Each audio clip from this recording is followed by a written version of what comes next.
Hi, ഇന്ന് നമ്മളോടൊപ്പം ഉള്ളത് Amrita institute of medical science and research സെൻറ്ററിൽ നിന്ന് clinical professor department of paediatric genetics doctor Sheela Namboothiri. Hi ma'am, welcome to our show. Doctor, ഈ Down syndrome എന്നുള്ളൊരവസ്ഥ നമ്മൾക്ക് ഗർഭാവസ്ഥയിൽ തന്നെ കണ്ടുപിടിക്കാൻ സാധിക്കുമോ? ഇത് വളരെ എപ്പോഴും ആൾക്കാർ ചോദിക്കുന്ന ഒരു ക്വസ്റ്റ്യൻ തന്നെയാണ്. ഡൗൺ സിൻഡ്രോം കണ്ടുപിടിക്കാൻ പറ്റുമോ എന്ന് ചോദിച്ചാൽ നമുക്ക് മെയിനായിട്ട് ചെയ്യുന്നത് നമ്മൾ സ്ക്രീനിങ് ടെസ്റ്റാണ് ചെയ്യുന്നത്. ഫസ്റ്റ് ട്രൈമസ്റ്ററും സെക്കൻഡ് ട്രൈമസ്റ്ററും 2 തരം സ്ക്രീനിങ് ടെസ്റ്റ് അവൈലബിൾ ആണ്. 11 മുതൽ 14 ആഴ്ച വരെയുള്ള ഗർഭാവസ്ഥയിൽ ചെയ്യുന്ന ടെസ്റ്റാണ് ഫസ്റ്റ് ട്രൈമസ്റ്റർ സ്ക്രീനിങ്. ആ ടെസ്റ്റിൽ മുഖാന്തരം ഏകദേശം ഒരു 90% കേസസ് ഡൗൺ സിൻഡ്രോമും കണ്ടുപിടിക്കാമോ എന്ന് ചോദിച്ചാൽ സ്ക്രീനിങ് ടെസ്റ്റ് വഴി നമുക്ക് സംശയിക്കാം ഡൗൺ സിൻഡ്രോം ഉണ്ടാകാനുള്ള സാധ്യത കൂടുതലാണെന്ന് സംശയിക്കാം. സെക്കൻഡ് ട്രൈമസ്റ്റർ ടെസ്റ്റ് ചെയ്യുന്നത് 15 മുതൽ 18 വരെയുള്ള വീക്സിലാണ് ചെയ്യുന്നത്. അപ്പോൾ ഈ ഇത് സംശയിക്കാൻ മാത്രമേ പറ്റുള്ളൂ. നമുക്കത് 100% സ്ഥിരീകരിക്കണമെങ്കിൽ നമുക്ക് കുട്ടിയെ പൊതിഞ്ഞിരിക്കുന്ന ഫ്ലൂയിഡ് എടുത്ത് പരിശോധിക്കുകയോ അല്ലെങ്കിൽ കുട്ടിക്ക് ന്യൂട്രിയൻസ് എല്ലാം കിട്ടുന്ന പ്ലസൻറ്റയിൽ നിന്ന് ഒരു ചെറിയ പോർഷൻ എടുത്ത് പരിശോധിക്കുകയോ ചെയ്താൽ മാത്രമേ നമുക്ക് 100% കുട്ടിക്ക് ഡൗൺ സിൻഡ്രോം ഉണ്ടെന്ന് സ്ഥിരീകരിക്കാൻ പറ്റൂ. അപ്പോൾ ഈ 2 ടെസ്റ്റിനകത്തും റിസ്ക് ഒരു ഏകദേശം 250-ൽ 1 എന്ന നിലയിൽ കാട്ടിൽ റിസ്ക് കൂടുതലുണ്ടെങ്കിൽ മാത്രമേ ഇങ്ങനെയുള്ള ഒരു കൺഫർമേറ്ററി ടെസ്റ്റ് ചെയ്യുള്ളൂ. അപ്പോൾ ഇങ്ങനെയാണ് ഡൗൺ സിൻഡ്രോം സ്ഥിരീകരിക്കാൻ പറ്റുന്നത്. പക്ഷേ സ്കാൻ വഴിയോ അല്ലാതെ ഈ വെറുതെ നമ്മുടെ ബാക്കിയുള്ള പരിശോധനകൾ വഴിയോ നമുക്ക് ഡൗൺ സിൻഡ്രോം ഉണ്ടോ എന്ന് നമുക്ക് തീർച്ചയാക്കാൻ പറ്റില്ല. ഡോക്ടർ, അതുപോലെ തന്നെ ഇപ്പോൾ ഡൗൺ സിൻഡ്രോം ഉള്ള കുട്ടിയുള്ള ദമ്പതികൾ അവർ അടുത്ത കുട്ടിയെക്കുറിച്ച് ആലോചിക്കുമ്പോഴോ അല്ലെങ്കിൽ അടുത്ത കുട്ടിയെ ഗർഭം ധരിക്കുമ്പോഴോ വിധേയമാവേണ്ട അല്ലെങ്കിൽ പരിശോധിക്കേണ്ടത് എന്തെല്ലാമാണ്? ഇത് വളരെ ഇമ്പോർട്ടൻറ്റ് ചോദ്യമാണ്. മെയിൻലി 3 തരത്തിലുള്ള ഡൗൺ സിൻഡ്രോമാണ് ഉള്ളത്. ഏറ്റവും common type non disjunction type എന്ന് പറയുന്ന ടൈപ്പാണ്. അതിൽ 47 ക്രോമസോമാണ് കുട്ടിക്കുള്ളത്. രണ്ടാമത്തെ ടൈപ്പ് ട്രാൻസ്ലൊക്കേഷൻ, മൂന്നാമത്തെ ടൈപ്പ് മൊസൈക്ക് ടൈപ്പ്. അപ്പോൾ ഈ ഡൗൺ സിൻഡ്രോം എന്ന് പറയുന്ന ഈ അവസ്ഥ നമുക്ക് ഒരു ക്ലിനിക്കൽ പരിശോധന വഴി കണ്ടുപിടിക്കാൻ പറ്റുന്ന ഒരു കാര്യമാണ്. അല്ലാതെ ഇതിനൊരു വേറെ വളരെ എളുപ്പം നമുക്ക് പരിശോധന വഴി കുട്ടിയെ കാണുമ്പോഴാണ് നമ്മളത് കണ്ടുപിടിക്കുന്നത്. അപ്പോൾ ഈ എല്ലാ തരം കുട്ടികൾക്കും ഡൗൺ സിൻഡ്രോം ഉള്ള കുട്ടികൾക്കും നമ്മൾ കാരിയോ ടൈപ്പ് എന്നുള്ളൊരു ബേസിക് ടെസ്റ്റ് ചെയ്യണം. ഈ കാരിയോ ടൈപ്പ് എന്നുള്ള ടെസ്റ്റ് ചെയ്താൽ മാത്രമേ നമുക്ക് ഇതിൽ ഏത് ടൈപ്പാണെന്ന് അറിയാൻ പറ്റൂ. അപ്പോൾ അതിൽ ഈ ട്രാൻസ്ലൊക്കേഷൻ ടൈപ്പ് എന്ന് പറഞ്ഞതിൻ്റെ അർത്ഥം 21ാമത്തെ ക്രോമസോമാണ് ഈ ഡൗൺ സിൻഡ്രോം എന്നുള്ള അവസ്ഥയിൽ കൂടുതലായിട്ടുള്ളത്. സാധാരണ എല്ലാ മനുഷ്യർക്കും 46 ക്രോമസോമാണുള്ളത്. 47 ക്രോമസോമുള്ള അവസ്ഥയാണ് ഡൗൺ സിൻഡ്രോം.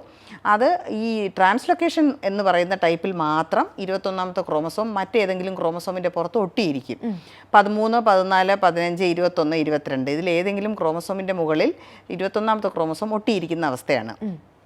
ഈ ട്രാൻസ്ലൊക്കേഷൻ ടൈപ്പ് എന്നുള്ള തരത്തിലുള്ള ഡൗൺ സിൻഡ്രോം ഉള്ള കുട്ടിയാണെങ്കിൽ നിർബന്ധമായും കുട്ടിയുടെ അമ്മയുടെയും അച്ഛൻ്റെയും കാരിയോ ടൈപ്പ് നിർബന്ധമായും ചെയ്തു നോക്കണം. അങ്ങനെ ചെയ്തിട്ട് അമ്മയോ അച്ഛനോ ആരെങ്കിലും കാരിയർ ആണെങ്കിൽ അവർക്ക് റിസ്ക് കൂടുതലാണ്. അമ്മ കാരിയർ ആണെങ്കിൽ 10%, അച്ഛൻ കാരിയർ ആണെങ്കിൽ 3% റിസ്ക്. നേരെ മറിച്ച് ഈ നോൺ ഡിസ്ജങ്ഷൻ ടൈപ്പാണ് ഏറ്റവും കോമൺ. അത് 90% കേസുകളിലും നോൺ ഡിസ്ജങ്ഷൻ ടൈപ്പാണ്. ആ ടൈപ്പിനകത്തുള്ള റിസ്ക് 1% ഉള്ളൂ. മൂന്നാമത് ഞാൻ പറഞ്ഞ മൊസൈക്ക് ടൈപ്പിലാണെങ്കിൽ റിസ്ക് ഓൾമോസ്റ്റ് ഇല്ല എന്ന് തന്നെ പറയാം. അപ്പോൾ നമ്മൾ ഈ ടെസ്റ്റ് ചെയ്യുന്നതിൻ്റെ ഉദ്ദേശം, ഈ ടെസ്റ്റ് തീർച്ചയായും നമ്മൾ കുട്ടിക്ക് ചെയ്യണം. എല്ലാ കുട്ടികൾക്കും ഡൗൺ സിൻഡ്രോം ഉള്ള കുട്ടികൾക്ക് നമ്മളൊരു കാരിയോ ടൈപ്പ് എന്നുള്ള ബേസിക് ടെസ്റ്റ് ചെയ്യണം. ആ ടെസ്റ്റ് ചെയ്താൽ മാത്രമേ പേരൻസിന് അടുത്ത ഒരു ഗർഭാവസ്ഥയിൽ നമുക്ക് അതിന് മുൻപായി നമുക്ക് ആ പ്രഗ്നൻസിയിൽ ടെസ്റ്റ് ചെയ്യണോ വേണ്ടയോ എന്ന് തീരുമാനിപ്പിക്കാൻ പറ്റുള്ളൂ. ഇപ്പോൾ കുട്ടിക്ക് translocation type of down syndrome ഉണ്ട്, അമ്മയോ അച്ഛനോ ആരെങ്കിലും കാരിയർ ആണെങ്കിൽ നിർബന്ധമായും നമ്മൾ 12ാമത്തെ ആഴ്ചയിലാണ് ഈ CVS ടെസ്റ്റ് ചെയ്യുകയോ അല്ലെങ്കിൽ ആംനിയോട്ടിക് ഫ്ലൂയിഡ് എടുത്ത് പരിശോധിക്കുകയോ ചെയ്തിട്ട് കുഞ്ഞിന് ഡൗൺ സിൻഡ്രോം ഉണ്ടോ ഇല്ലയോ എന്നുള്ള കാര്യം മുൻകൂട്ടി കണ്ടുപിടിക്കാം. ഓക്കെ ഡോക്ടർ, ഇപ്പോൾ അതുപോലെ തന്നെ നമ്മൾ ബ്ലഡ് റിലേഷൻ, നമ്മളുടെ ബന്ധുക്കളെ തന്നെ വിവാഹം കഴിക്കുന്നത് പൊതുവേ ഉള്ള കാര്യമാണ്. അപ്പോൾ അങ്ങനെ കഴിക്കുമ്പോൾ ഉണ്ടാകുന്ന കുട്ടികൾക്ക് ഇത്തരത്തിലുള്ള ജനിതക രോഗങ്ങൾ ഉണ്ടാവാൻ സാധ്യതയുണ്ടോ?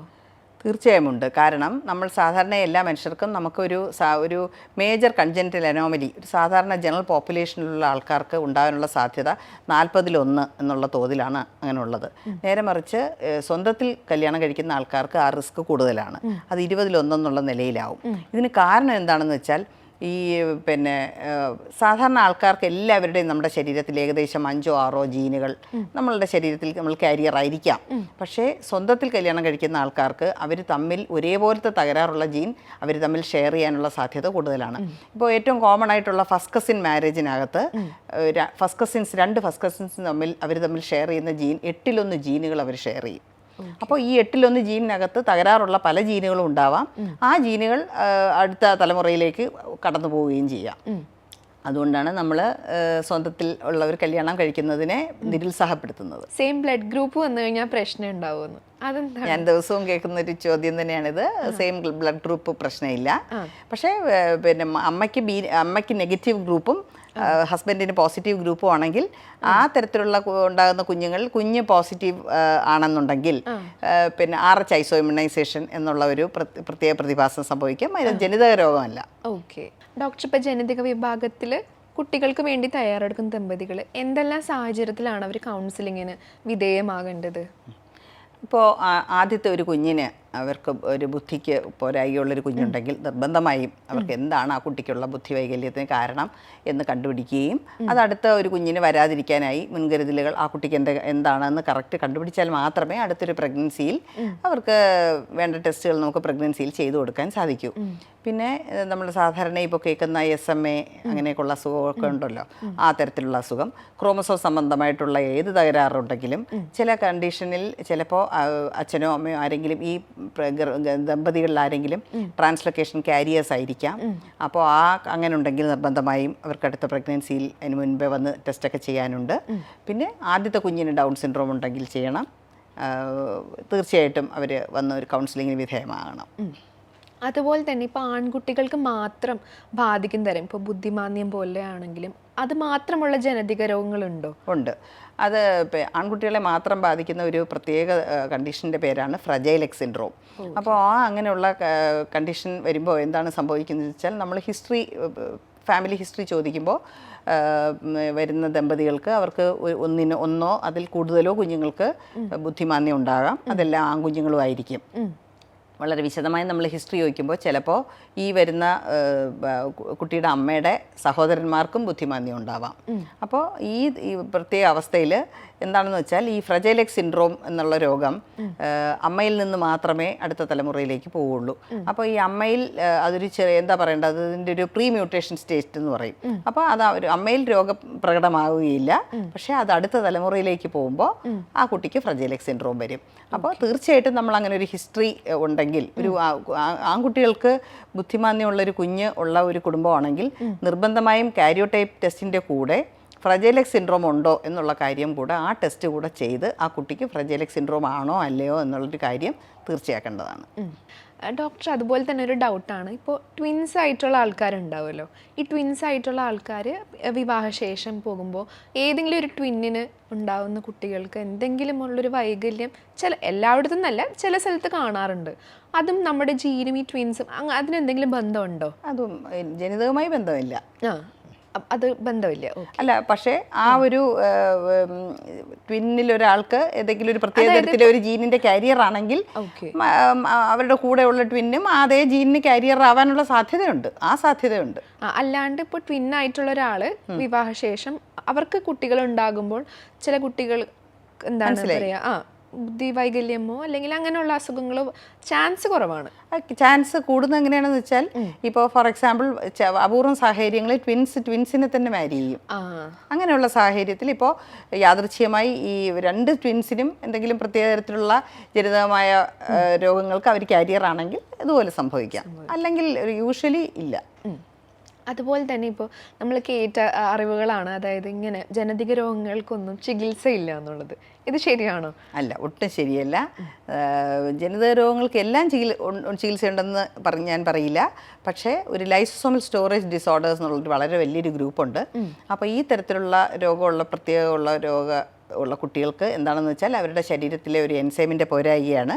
അപ്പോൾ അതിനകത്താണ് Pompe disease, Gaucher disease, Fabry disease, ഇങ്ങനെ പലതരം രോഗങ്ങളുണ്ട്. അപ്പോൾ ഈ രോഗങ്ങളെല്ലാം വളരെ നേരത്തെ തന്നെ കണ്ടുപിടിക്കുകയാണെങ്കിൽ ഈ കുട്ടികൾക്ക് എൻസൈം റീപ്ലേസ്മെൻറ്റ് തെറാപ്പി എന്നൊരു പ്രത്യേക ചികിത്സ കൊടുക്കാം. അവരുടെ ശരീരത്തിൽ പോരായികയുള്ള എൻസൈം പുറമേ നിന്ന് കൊടുക്കുന്നതാണ് ചികിത്സ.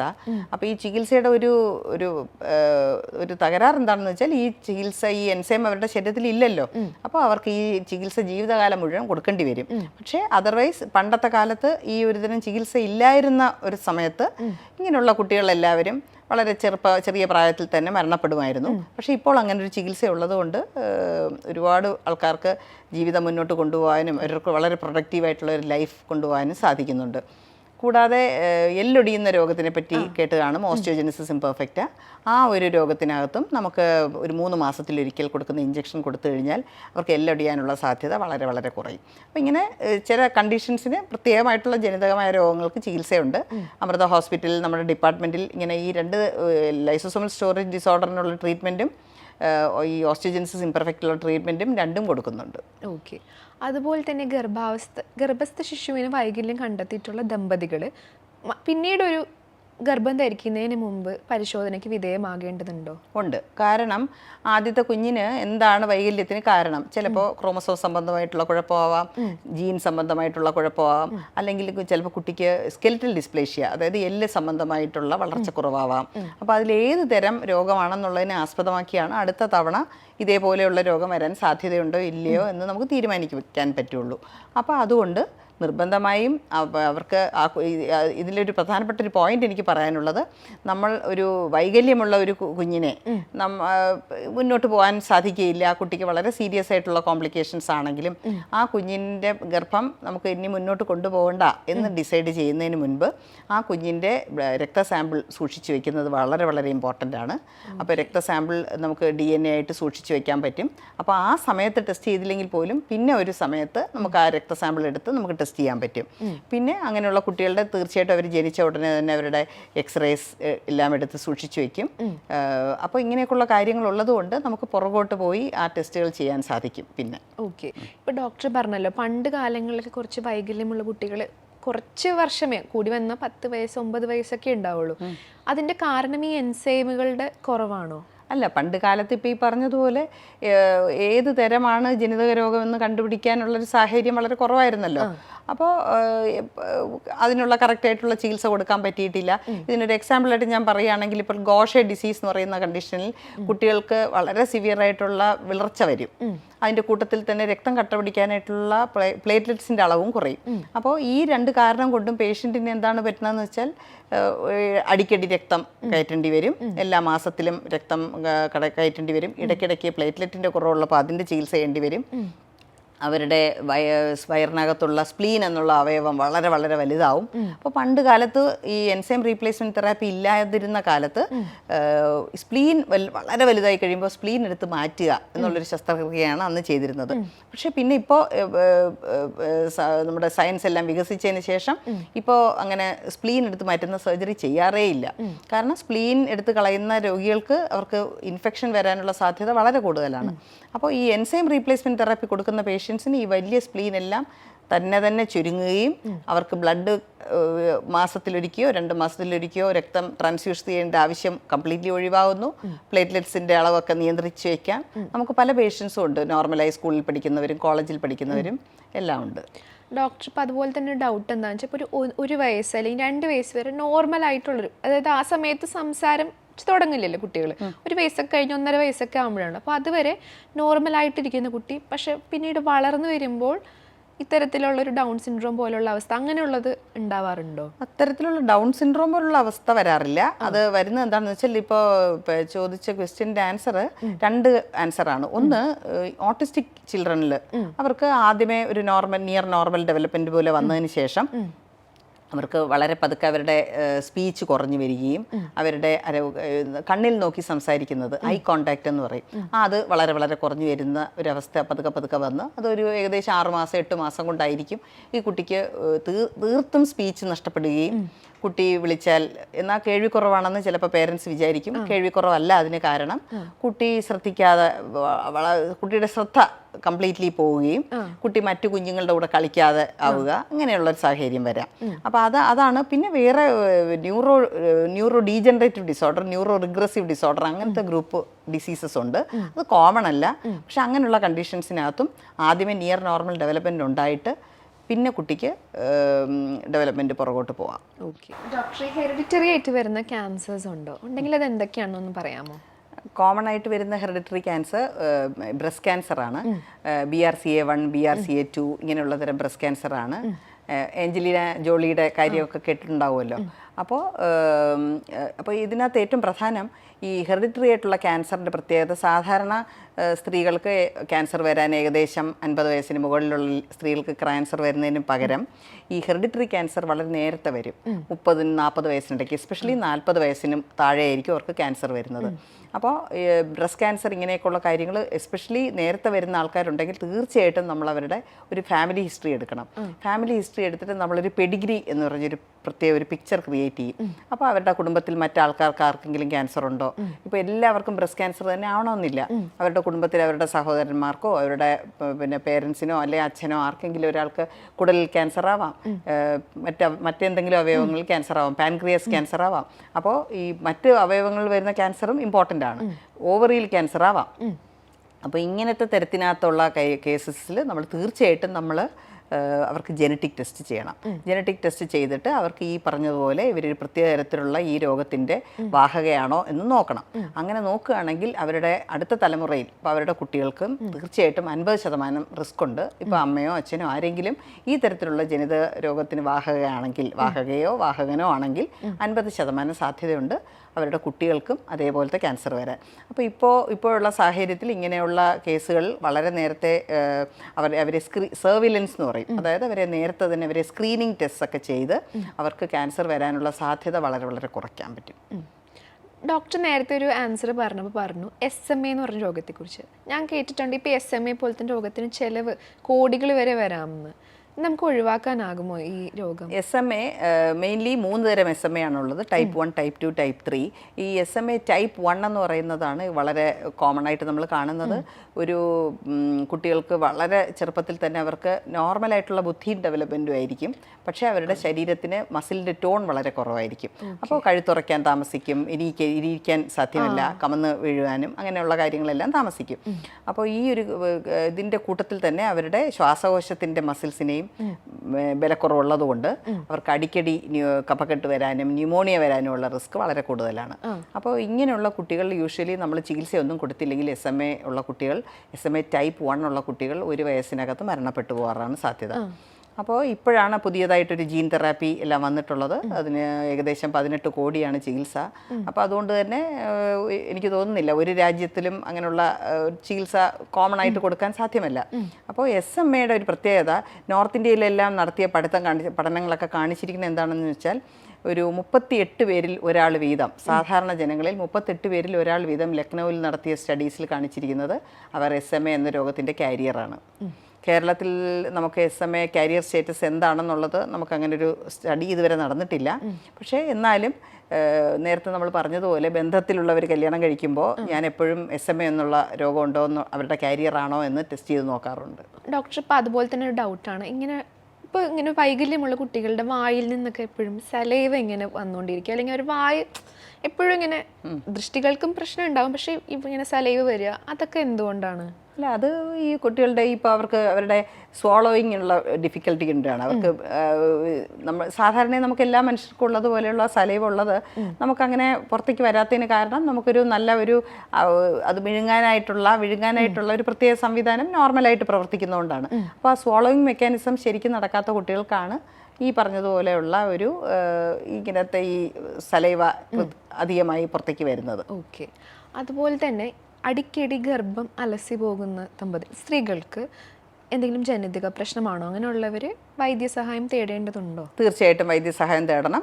3 ഗർഭമെങ്കിലും തുടരെ അലസിയ ദമ്പതികൾക്ക്, അതും പ്രത്യേകിച്ച് 1ാമത്തെ ട്രൈമസ്റ്ററിൽ ആദ്യത്തെ 3 മാസത്തിനകത്ത് തന്നെ ഗർഭം തുടരെ അലസി പോവുകയാണെങ്കിൽ അവർക്ക് നിർബന്ധമായും കാരിയോടൈപ്പ് എന്നുള്ള ടെസ്റ്റ് ചെയ്ത് നോക്കണം. അപ്പോൾ ചിലപ്പോൾ അതിലാരെങ്കിലും ഒരാൾ ചിലപ്പോൾ ഒരു ബാലൻസ് ട്രാൻസ്ലൊക്കേഷൻ കാരിയർ ആയിരിക്കും. അതായത് ഈ 46 ക്രോമസോമിൽ ഏതെങ്കിലും ക്രോമസോമിലേക്ക് ഒരു ക്രോമസോമിൽ നിന്ന് മറ്റൊരു ക്രോമസോമിലേക്ക് ഒരു ചെറിയ പോർഷൻ മുറിഞ്ഞൊട്ടുന്ന അവസ്ഥയാണ് ബാലൻസ് ട്രാൻസ്ലൊക്കേഷൻ. അപ്പോൾ അങ്ങനെ ഒട്ടിയിരിക്കുന്ന വ്യക്തിയിൽ വേറെ യാതൊരു രോഗലക്ഷണമോ ഒന്നും കാണില്ല. അപ്പോൾ അവരുടെ കാരണം അവർക്ക് ഏത് ക്രോമസോമിൽ നിന്ന് മറ്റേതിലോട്ട് പോയോ അവർക്കൊന്നും നഷ്ടം സംഭവിച്ചിട്ടില്ല. ഒരു ക്രോമസോമിൽ നിന്ന് പോയത് മറ്റേ ക്രോമസോമിലുണ്ട്, മറ്റേ ക്രോമസോമിൽ നിന്ന് തിരിച്ചു വന്നത് ഇപ്പുറത്തും ഉണ്ട്. അപ്പോൾ പക്ഷേ അവരുടെ കുട്ടികളുണ്ടാകുന്ന സമയത്ത് അവരുടെ ആ കുട്ടികൾക്ക് ഇതിൽ ഈ ഒരു മുറിഞ്ഞ ക്രോമസോമിൽ ഏതെങ്കിലും ആണ് കിട്ടിയിട്ടുണ്ടെങ്കിൽ അവരുടെ കുട്ടികൾക്ക് അടിക്കടി ഗർഭം അലസാനുള്ള സാധ്യത കൂടുതലുണ്ട്. നേരത്തെ നമ്മൾ ഓട്ടിസത്തിനെ കുറിച്ച് പറഞ്ഞു. ഇപ്പോൾ സൊസൈറ്റിയിൽ കുറേ ഓട്ടിസം ബാധിച്ച കുട്ടികൾ നമ്മൾ ഐഡൻറ്റിഫൈ ചെയ്യുന്നുണ്ട്. ഇതെന്തെങ്കിലും ജനതിക പ്രശ്നമാണോ? ഞാനും എനിക്ക് തോന്നുന്നു ഞാനൊരു മെഡിക്കൽ സ്റ്റുഡൻ്റ് ആയിരുന്ന സമയത്തോ ഒരു പോസ്റ്റ് ഗ്രാജുവേഷൻ ചെയ്യുന്ന സമയത്തോ ഇതുപോലെ ഒരു ഓട്ടിസ്റ്റിക് കുട്ടികളുടെ ഒരു ബാഹുല്യം കണ്ടിട്ടില്ല. പക്ഷേ ഇപ്പോൾ പറഞ്ഞത് വളരെ കറക്റ്റാണ്. ഇപ്പോൾ ഒരുപാട് കുട്ടികൾ ഓട്ടിസം ഉള്ള കുട്ടികളെ കാണുന്നുണ്ട്. ഇതിനൊരു ഫാക്ടർ എന്താണെന്ന് വെച്ചാൽ ഇതിൻ്റെ പ്രധാനപ്പെട്ട കാരണം തലച്ചോറിനകത്തുള്ള വയറിങ്ങിനകത്തുള്ള ഒരു ജന്മനാലേ ഉള്ളൊരു ഇഷ്യൂ കൊണ്ടാണ് വരുന്നത്. പക്ഷേ അതിനകത്ത് കുട്ടി വളരുന്നൊരു സാഹചര്യത്തിന് ഒരു പ്രധാന റോളുണ്ട്. ഫോർ എക്സാമ്പിൾ ഇപ്പോൾ പിന്നെ കോവിഡ് വന്ന സമയത്ത്, കോവിഡിന് ശേഷം ഓട്ടിസം വളരെ വളരെ കോമൺ ആയി. കാരണം കുട്ടിക്ക് വേറെ മറ്റു കുട്ടികളുമായി ഇടപഴകാനുള്ള സാഹചര്യം വളരെ കുറഞ്ഞു. പിന്നെ പേരൻസിന് എല്ലാവർക്കും അവർക്ക് കമ്പ്യൂട്ടറിൽ അവരുടെ വീട്ടിൽ തന്നെ ജോലി ചെയ്യേണ്ടി വരുന്നതുകൊണ്ട് കുട്ടികളോടൊത്ത് സമയം ചെലവാക്കാനുള്ള സാഹചര്യം കുറഞ്ഞു, കുട്ടികൾക്ക് കളിക്കാനുള്ള സാഹചര്യം കുറഞ്ഞു. അപ്പം അങ്ങനെയുള്ള ഒരു കാര്യം കൊണ്ടാണ് ഈ ഓട്ടിസ്റ്റിക് സാധ്യത കൂടിയത്. പക്ഷെ അതിനകത്ത് ഏറ്റവും പ്രധാനപ്പെട്ട കാര്യം അതിൻ്റെ തുടക്കത്തിൽ തന്നെ നമ്മൾ ചികിത്സിക്കാൻ തുടങ്ങിയാൽ കുട്ടികൾക്ക് വളരെ വളരെ വ്യത്യാസം വരും. അപ്പോൾ നമ്മൾ എത്രത്തോളം താമസിക്കുന്നു എന്നുള്ളതിനെ ആസ്പദമാക്കിയാണ് കുട്ടിക്ക് ഇമ്പ്രൂവ്മെൻറ്റ് വരുമോ ഇല്ലയോ എന്നുള്ള കാര്യത്തിനെ പറ്റി നമുക്ക് പറയാൻ പറ്റുന്നത്.